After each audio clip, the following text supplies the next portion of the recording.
Hello and welcome to Professor Herman Manyora's channel. My name is Simon Irungu.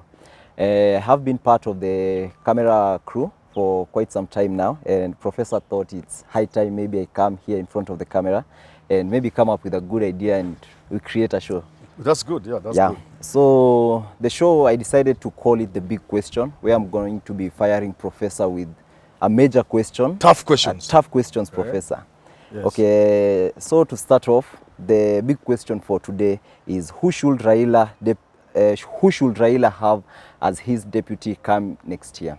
And I came up with a list of 5 people who I thought maybe they'd make a good candidate. Yes. And I started with Peter Kenneth, Kinyanjui, Hassan Joho, Karua, Kalonzo Musyoka.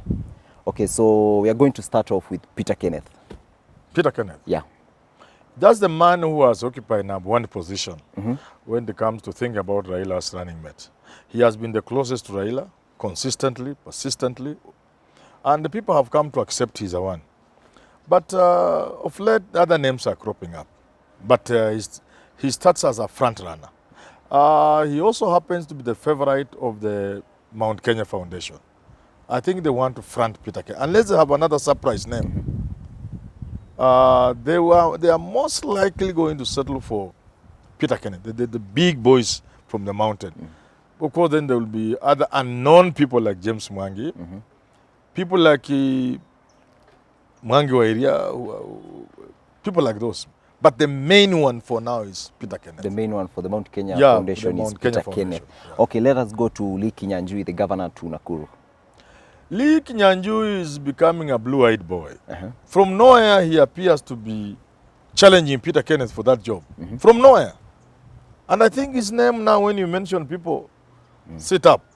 Say, this guy could be the running mate. Yeah? Yeah. From Nakuru and yet Kikuyu, when the Mount Kenya meeting is there, when Rift Valley meeting is there, very close to the Moi family, the Gideon, and he's a dangerous card. And both of them, Kinyanjui and Peter Kenneth, have a favor from Mount Kenya. Eh? Yes. Okay. Both of them, yeah. Okay, so the next person, let us go all the way to Mombasa. We are going to be looking at Hassan Joho. Ali Hassan Joho, Sultan. Yeah.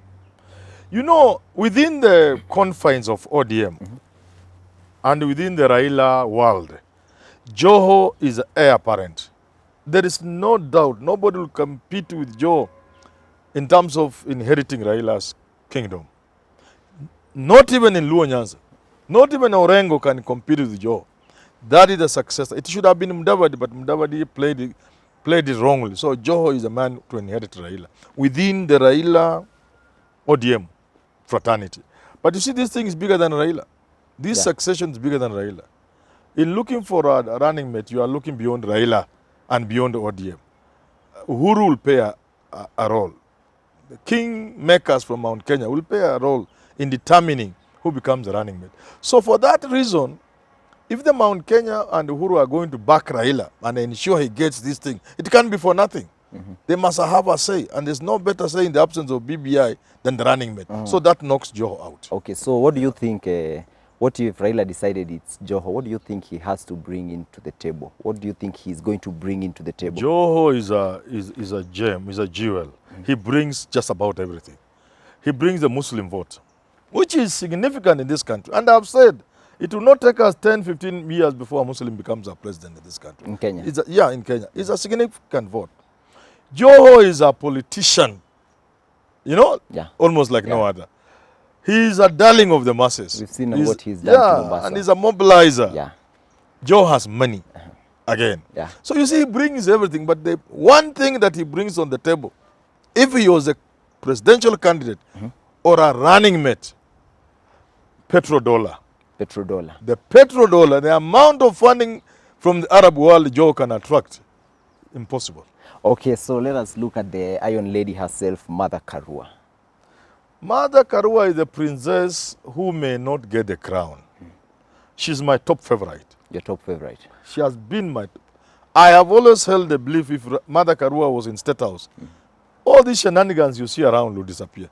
She's a stickler to the law. And this country just requires people to follow the law and to be serious. Mother Karua will bring that. But unfortunately, she's an outsider. A rank outsider. To be admitted inside, you know, leadership is about a club. for any country, almost everywhere in the world, including the Vatican. You cannot come, you are a bishop from Kenya, you think you can be made a pope. It's impossible. No, it is a club. So when you are an outsider, it rarely happens. Even in America, you have an outsider like Trump.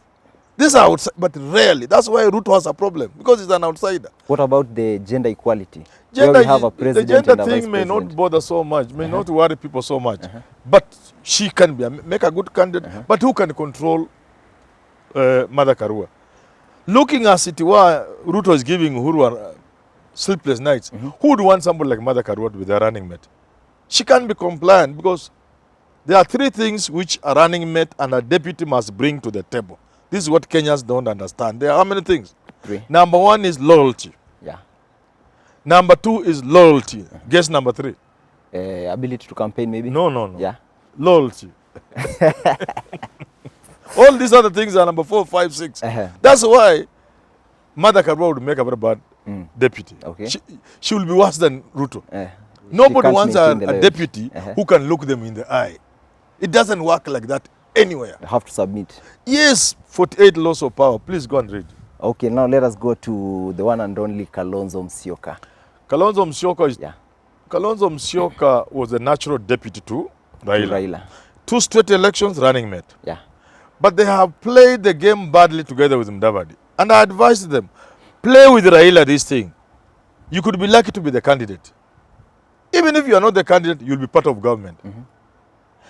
If Kalonzo had not run away from Raila by making unnecessary demands, it would have been very difficult for Raila. He would have put Raila in a very difficult situation.